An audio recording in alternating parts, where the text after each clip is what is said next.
This is the short statement being brought to the gates of Buckingham Palace. Fixed to those gates.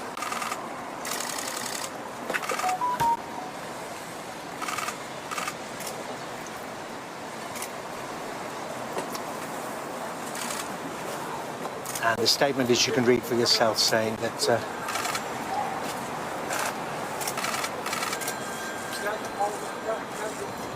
the Queen died peacefully at Balmoral this afternoon. The King and the Queen Consort will remain at Balmoral and will travel shortly to London. That's it. 70 years of, dutiful service and serenity now, and 70 years later, you get a sentence hung on a gate.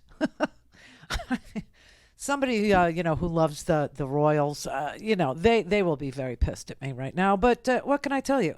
70 years, this woman was, a serene and dutiful leader of 54 nations in the Commonwealth. She was queen of the Commonwealth. And now she's dead. And I would say since almost all the monarchs of the Commonwealth have been men, we replace her with a woman. Yes. What do you think of that? What do you think of that? I'm just saying. All right. So we know Prince Charles has taken on his name to be king.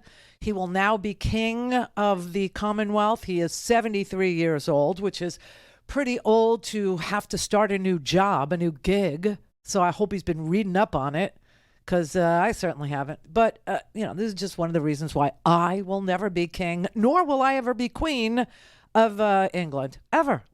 It's just one of many reasons why I will never be king or queen of England. But he will be king, and so, he didn't have to take the name. His name is forever going to be King Prince Charles, because he's been Prince Charles to royal watchers and people who paid attention to, the Queen, the movies, things like that. Yeah. Everybody refers to him as Prince Charles. So I really thought that his king name would be King Prince Charles, because he's always going to be Prince Charles. It's just the way it is. It's just how we know him. It's just how, when you see him, what you're going to say, oh, that's Prince Charles, right? But he's taken his name. He didn't have to be called. He's going to be King Charles the Third. Now, he didn't have to use that name. He could have picked any name he wanted to. I don't know if you understand that British monarchs don't have to use their chosen name to be their ruler name if they don't want to. Now, if he had a sense of humor, I think he would call himself King Prince. I mean, it's cool, and it's the way we know him. Or, his full name, I looked it up. I had to look it up. I just got all these little tidbits on the royals just now because I had to look up so much crap about her.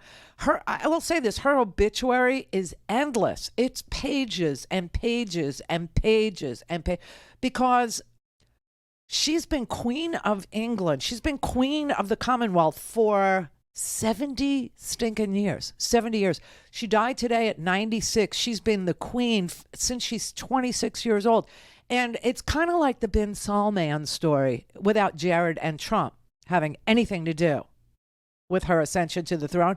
But she was not in line to ascend to the throne. It was just that her uncle, who was in line to ascend to the throne, fell madly in love with an American woman named Wallis Simpson.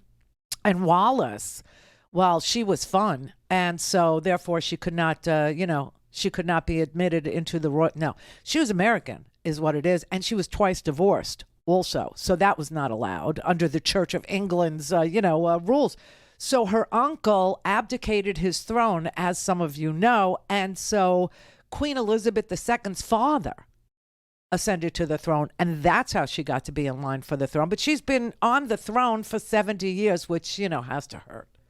Wow, just a painful life. But, he doesn't have to be King Charles, is what I'm saying. His name is Charles Philip Arthur George. Now, don't you think like King Arthur would be fun and cool? I'm just saying.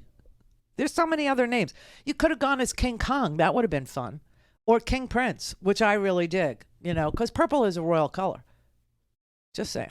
But he will be King Charles. I want to say Prince Charles so bad. King Charles III.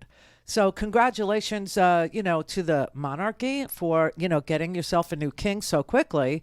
I guess if it was Trump, he'd demand, a recount or that it was stolen. Can you imagine like Elizabeth? He would have said she stole it. She stole it, right? Because she was not properly in line. But anyway, that's the sad news of the day. I will tell you, Angie, Angie, who just recently gave me the short bob.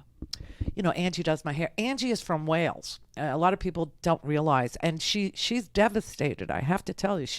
Because the serene presence of the dutiful queen is the only presence she's ever known. She grew up her whole life with Queen Elizabeth as her queen. Why do you have a queen? Isn't it true that the GOP doesn't want queens? Aren't they like hunting them down now and exposing them on libs of TikTok or something? Queens are bad. Isn't that the thing? And they should be very happy today, the GOP, because they are the party of death. You like that segue? I liked it. They are the party of death. They love freaking death. Okay. They're the pro-death party. Do you know that a Texas judge ruled yesterday, swear to God, that HIV drugs, which are currently covered under Obamacare, the Affordable Health Care Act.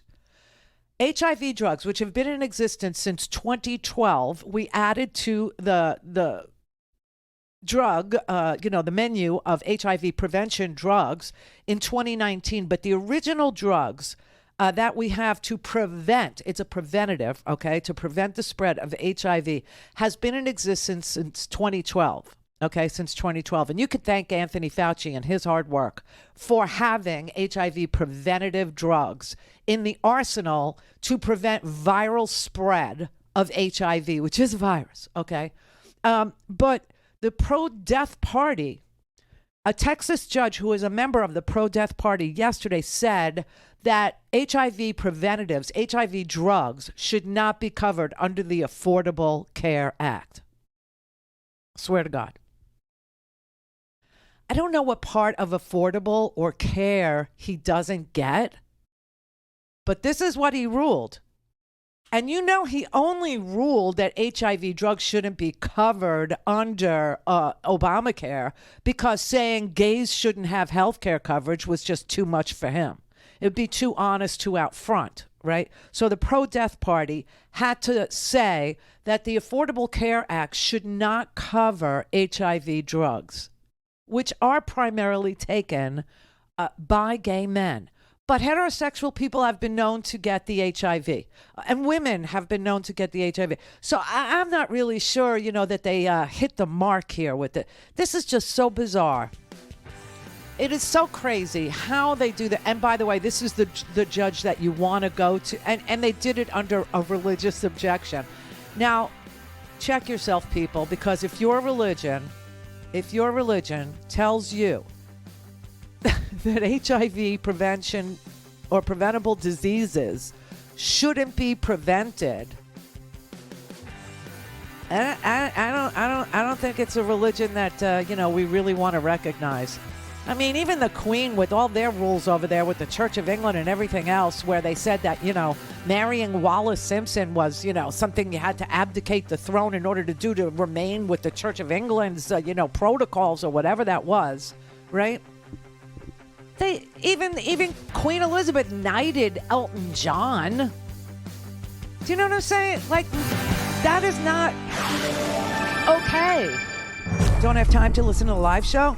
Want to hear more on your schedule? Go to randyrhodes.com and buy a stinking podcast.